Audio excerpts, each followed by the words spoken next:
Ola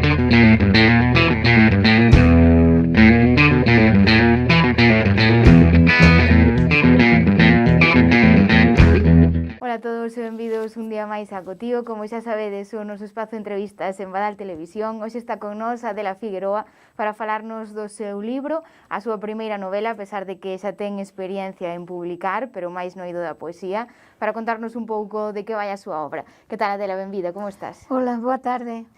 Bueno, como acabo de comentar, xa tes experiencia nesto de publicar, non é a tua primeira obra, pero sí de novela. Contanos cales son eses traballos previos máis relacionados ca poesía. Ben, poesía, pero tamén teño bastante en literatura infantil. De feito, eu fui representando a Galiza na reunión de literatura infantil de Cabo Verde da lusofonía. Entón, porque é un tema que me gusta. Teño 3 netiños e a mí líanme moito cando era pequena. Meu pai líanos, era un momento, como non había televisión, pero eu lembro aqueles momentos con moito, non sei, con moito agrado. E na miña familia se facía moito iso, meus tíos tamén o facían, miñas tías. Entón, ese tipo de cousas a min gústame. A literatura infantil pareceme algo moi interesante. Entrar na cabeciña dos nenos, que lles interesa. Despois, a poesía, eu gosto moito da poesía, fago poesía sempre. En calquera momento, en calquera lugar, fago poesía. A veces fago libros de poesía con temática, ¿no? Por exemplo, o último que publiquei, que foi Memoria de pés sen sombra, está dedicado aos refuxiados, refuxiados quer da guerra, quer refuxiados climáticos. Ese é un tema que me atrae, me interesa. Pero despois o que máis escrevo eu é de mulleres, porque eu sei como son muller, sei máis ou menos o que pensan a maior parte das mulleres, porque claro, cómprenos, non? E entón é un tema que creo que coñezo, por moito que sexa infinito. Pero cóstame máis crear personaxes de homes. Eso cóstame máis. Entón, os libros que teño de narrativa, o primeiro que fixe foi este Madeira de muller. Foi pensando que era o Ano Internacional das Florestas. Eu, na miña actividade, sobre todo na ecoloxía, e entón eu estou moi tocada polo ambiente, polo problemática ambiental, e aquel ano era o Ano das Florestas, e unha colega que pinta moi ben, que dibuxa moi ben, Celsa Sánchez, as dúas biólogas, e dixo, por que non facemos algo de mulleres e de árbores? E, efectivamente, ela no deseño creou o que se chamaría Muller Árbore, porque son unhas mulleres que moi bonitas, con ponlas, e sempre gordechiñas. A min gustan as mulleres gordechiñas, porque, ben, é así máis, non sei. E logo son contos, diferentes contos, que teñen que ver con árbores. A árbore é a protagonista, pero son contos de mulleres, de cousas que van acontecendo. Despois, tanto esta amiga miña, esta Celsa Sánchez, como eu, as nosas mais, eran mestras da República, sabes? E nadadoras, é dicir, coincidían certas cousas en elas. Mulleres da Coruña, como decía Pondal, de andares graciosos, de falas graciosas e andares lixeiros, mulleres independentes, que nos inculcaron esa independencia tamén a nós. Entón, as dúas, imaginamos muller da auga, imaginamos a muller relacionada co océano, co mar. Entón, a ese segundo libro de relatos chamámoslle Atlántida, muller da agua. E vai con poesías, que despois algunhas delas musicáronse. Algunhas delas, por exemplo, Sés canta unha da canción do libro. É unha amiga miña tamén que é soprano lírica, tamén canta, Pili Elia, canta moi ben. Entón, ben, e agora eu era un reto facer, porque hasta agora eran contos. Os contos son moi agradables de ler e son máis agradecidos de escrever, porque deixas moito a imaginación do lector. Non teñen que ser historias moi fechadas. Son historias con un final aberto. Entón, tiña así o reto dun romance, dunha novela. E aquí, este é o reto, as mulleres da Casa da Bouza. En principio, o título era A Casa da Bouza, porque a min parecíame moi significativo. Depois, falando cos editores, dixeron é que en realidade como é unha historia de mulleres, por que non? E dixen, bueno, pues, seguindo a mesma liña, non? Porque é muller, madeira de muller, muller d'auga, as mulleres da Casa da Bouza, xa estamos aí pensando noutra cousa como muller de terra, muller de pedra, verdad? Que hai unha amiga miña que me contou unha historia moi interesante e que creo que merece a pena de ser escrita tamén. E entón, pues, este romance realmente o que conta é a historia, está ubicado na Galiza da primeira mitade do século XX, aínda que despois remata xa nos anos 70, cando comeza a democracia, aí é cando acaba o romance, realmente. E entón creo que é unha etapa da historia do noso país que é moi interesante, que é moi importante, porque hai a época de Primo de Rivera, da dictadura de Primo de Rivera, hai a época cando chega a República. Eu na miña casa sempre escoitei a chegada da República como unha festa inmensa. Esa era a festa, eso é o que me transmitiron na miña familia. Ese 14 de abril, non? Que parece que se abría o mundo, que empezaban unhas cousas tan interesantes. Ese contacto cos poetas, cos literatos, cos pintores, a efervescencia tan enorme que houbo en toda España da creación literaria, artística, non? E despois, claro, a gran decepción do levantamento do Xeneral Franco, veo o fascismo, e claro, para as mulleres o fascismo, as dictaduras son terribles. Xustamente, é unha cousa, as dictaduras planean sobre as mulleres e atrápanas, e bloqueanas. Eu conto noutros libros o detalle, por exemplo, miña mãe que era nadadora e a mãe da miña amiga tamén eran nadadoras, como hasta para iso cambiou, porque hasta había unha obrigatoriedade de ir á praia con albornoz e con o bañador que chegase á media perna. Claro, iso non te deixaba nadar, porque as saias non era o mesmo. As mulleres que antes asinaban as contas correntes, despois da ditadura, unha muller podía ter seu traballo. No meu caso, isto experimentei aínda eu. Eu tiña meu traballo e gañaba meu diñeiro e resulta que para abrir unha conta corrente necesitaba o permiso do meu home. E non importaba que tú foras a que mantiveses a familia, resulta que, o sea, eso é indignante, son cousas, verdade?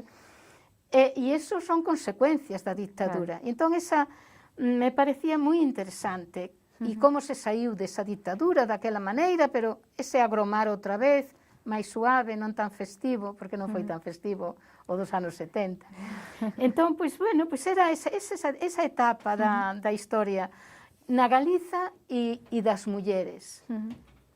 E estas mulleres son as mulleres coraxosas, valentes e cultas. A min gústame tamén moito insistir en que a cultura non é urbana, a cultura é xeral. E a cultura do rural, a cultura da aldea, é unha cultura moi requintada, moi complexa, moi refinada. E é moi interesante tamén debruzarse sobre ese aspecto da nosa cultura que é galega, a cultura galega, esa maneira de ser. Os castellanos, cando nos miran, dicen que contestamos unha pregunta con outra pregunta, pero non é máis que un detalle de educación, de fineza, de acercarse á realidade dunha maneira para deixar unha porta ao outro, para non lle pechar as portas. E iso eles non o entenden, pensan que... E non é así, ao contrario, é un sinal de educación, que igual aquí en Galicia perdimos un pouco, porque eu, cando chamo a Portugal, vou e digo, hola, como estás, e das a noticia, e eles fican así un pouco sorprendidos, porque son galegos máis refinados. E sempre, hola, bon día, como estás, está boa? Primeiro, depois vai o tema, non? Entón, ese tipo de cuestións que a mí me gustaba tamén resaltar. A novela ten episodios duros, como hai unha violación, por exemplo. Tamén ten episodios bonitos, porque hai unha escena de amor que a mí gústame moito, a literatura erótica, e escrevo tamén poesía erótica e literatura erótica. E despois hai cousas pretendían que foran divertidas, Ben, así un pouco, para que a lectura... Equilibrar, sí. Sí, para que a lectura se fixese un pouco máis doadiña. E, bueno, todas estas historias, como ti nos contas que gustache escribir sobre as cousas que vives, bueno, que coñeces, non sei se son máis ficción, son máis reais, de onde nace esa, bueno, esa idea de poder sacar esta obra? Esta obra nace dun feito real, de as guerrillas antifranquistas galaico-leonesas, que as primeiras que se organizan no Estado español e as últimas que se desmantelan. E as primeiras, na zona esta de Lugo, o piloto era era ao redor deste personaxe, pero en Galicia houve moitas guerrillas, non? E o papel das mulleres tampouco non é tan salientado. Obvíase, déixase, e en cambio as mulleres tiveron un papel importantísimo. E algunhas, como estas miñas, chegaron a empuñar as armas. Pero normalmente as mulleres tiñan un papel fundamental porque era o apoio e as redes de comunicación, o alimento. Non houvese resistido unha guerrilla nun lugar como Galiza, onde todo o mundo se coñece, se non tuvese a complicidade das casas. Claro.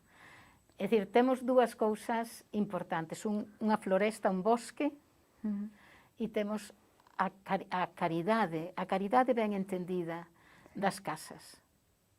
E iso é o que permitiu que a guerrilla en Galiza durase tanto tempo.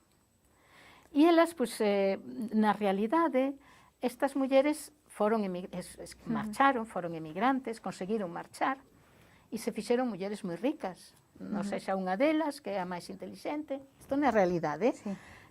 Desde Nova York, que empezou a chamar polas irmás. Hai, por exemplo, o fillo dunha destas mulleres chegou a ser ministro en Venezuela. O sea, que estamos falando de persoas con unha certa curiosidade pola vida, con certa capacidade de emprendimento. Eu coñecín a descendente que vive aínda na casa, non se chama Casa da Bouza, o que pasa é que eu non lle quixen poñer o nome que ten a casa, para non facer demasiado aparente, que vive na casa que se describe aquí, que foi curioso, porque cando cheguei ali, recoñecín a casa, sin tela visto. O corredor, claro, aquí o título é da roupa estendida. A roupa estendida é o sinal que se daba cando había roupa nos corredores, esas balconadas que son tan típicas da zona de Lugo e das montañas, que teñen eses corredores. E é o sinal que se dá para decir que ou había unha acción que se estaba preparando ou que había unha reunión, entón deixabas a roupa estendida inda que xa estuvese seca. E por iso é o título, non? E eu recoñecín a casa, xa transformaran o corredor, cerraran, para gañar unha habitación, un espacio máis, pero recoñecíase ben.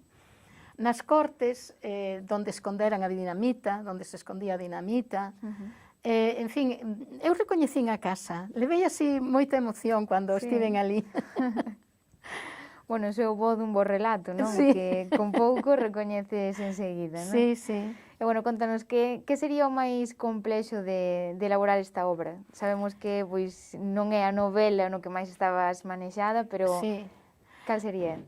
Pois, en realidade, o comprimento. Eu non gosto dos libros gordos, non? Cánsome de ler, eu quero... que sexa o xusto, que sexa, como son ecoloxista, non me gustan os excesos por ningún lado. E por un lado tamén, ben, había que artellar unha historia e había que lle dar contido. Entón, ao principio, cando fixen o primeiro borrador, era nada. Non, isto non pode ser. Entón, vas enriquecendo as personaxes e vas enriquecendo tamén o entorno, o ambiente.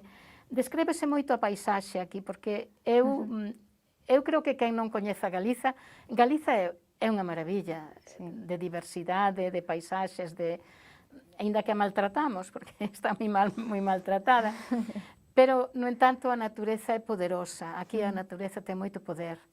E entón tamén detéñome un pouquiño na recreación das paisaxes. no xogo que ten a protagonista, como é unha, claro, é soñadora, unha muller con imaginación, por iso se abre camiño no mundo e se fai tan rica e, en fin, porque tamén ten moita imaginación, entón ela ten un xogo que deixa vagar os ollos, e, bueno, descríbese varias veces ese xogo da protagonista.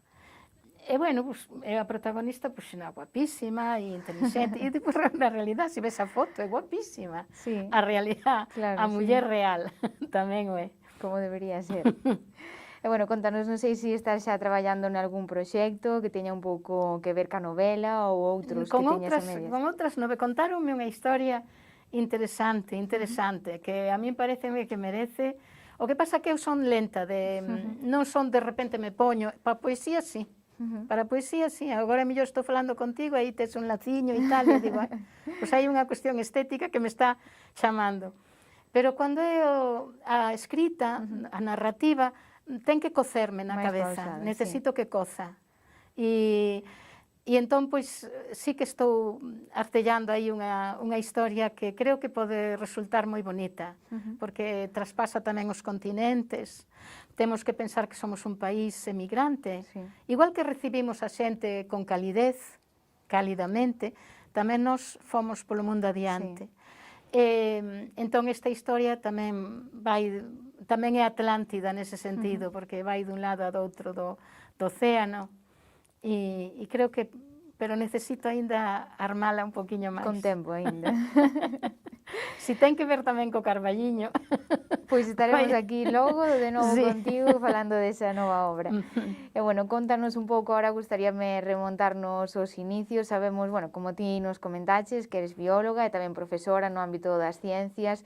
En que momento, pois, como que che naceu esas ansias de escribir, que é un mundo quizáis máis de letras, non? Sí, porque eu tiña escrito, por exemplo, eu facía libros de texto, teño libros de texto para todos os anos de bacharelato, e libros de profesor, da revista do ensino, Xosé Paz Rodríguez era, bueno, as xornadas do ensino, e eu fui directora da revista do ensino, polo tanto escribía aí. Nesas, digamos, cuestións profesionais, cuestións da miña profesión, escribín sempre. Pero eu diría que na miña vida houve un momento importante, que foi o do Prestige. Xa pasáramos moitas cousas, porque había o da Fosa Atlántica, que foi unha loita de adega moi importante, que se gañou. Pero cando foi o do Prestige, eu fui moi xocada. E iso que estaba vivindo en Lugo, non vivía... Eu viví 26 anos en Pontevedra, e nese momento do Prestige eu estaba vivindo en Lugo. E eu pensei, teñome que poñer a andar, teño que botarme.